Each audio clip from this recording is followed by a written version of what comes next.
So let's talk water filters for a minute. I highly recommend something like this. This is the Pure Pro. It's actually made by a company called Atlas Filtri. They're big blue. You can get 3 different types of filter.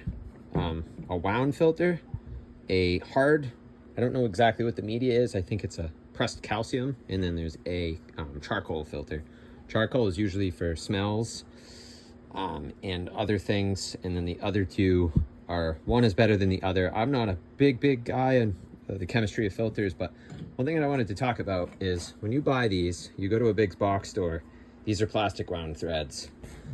When you take and put brass, copper, anything along those lines to something that doesn't have this brass insert, if you screw this in, put too much tape, screw it in sideways, cross-thread it or anything, you're going to be in some trouble.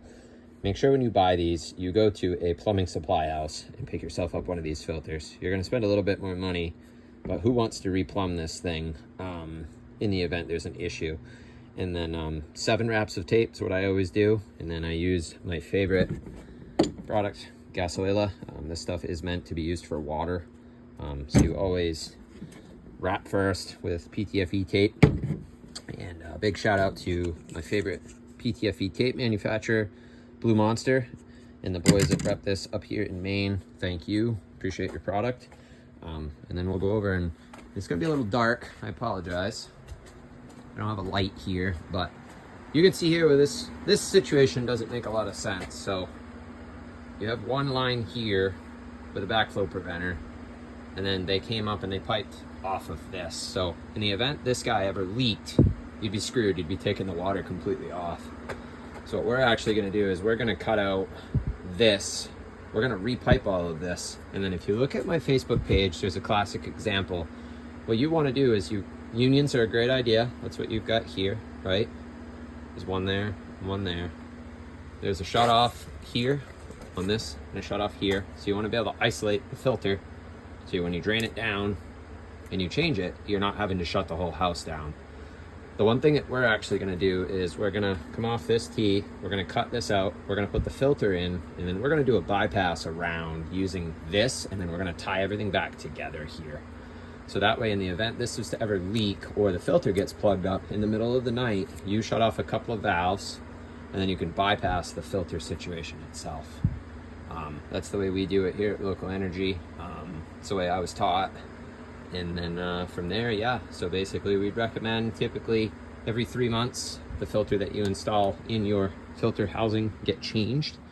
And we always recommend, in most cases, to go and pick up your products from these guys, FW Web. They do a pretty good job of taking care of us here at Local Energy with all of our products. We're also working on this Navion. We've got a couple issues here with this boiler. One of them being the black sheep in the room is this guy, 1950. When the 50s were cool, this worked well. These are now obsolete.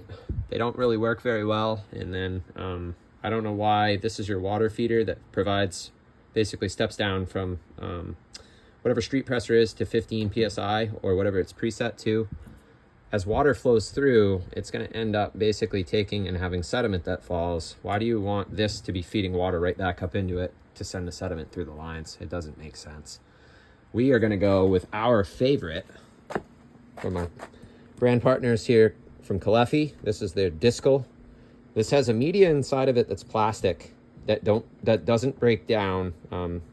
There's another manufacturer out there, Spiro Vent, that has a metal media, and as it ages, it breaks the metal down and it sends it into these guys, and it gets plugged up in your check valve, and it'll actually take and eventually ruin these pumps. I never recommend Spiro Vent for any reason. I just don't like them. I've seen what they cause homeowners for service calls. And then we're also here today. This guy should not be here. This needs to be a neutralizing pump. So what we're gonna do, and don't mind the camera, I don't do a lot of these. Should have been ready. We're gonna use, this is made by a company called Axiom for Pure Pro, which is a web line, this neutralizer pump. So this has the calcite beads in it that then neutralize the extremely acidic pH before this, as you can see, runs over with some clear tubing in behind this wall, runs along like this, and then gets dumped into this trap. And then guess where that goes? Right to the city sewer. This will actually take, and if it's left long enough, it'll do that to concrete. It'll eat it. So we don't want that in your septic system. So yeah, there's a few other code violations here with this thing that we are going to take and fix. But best boiler in the market right there, guys. Navien. Thanks for watching.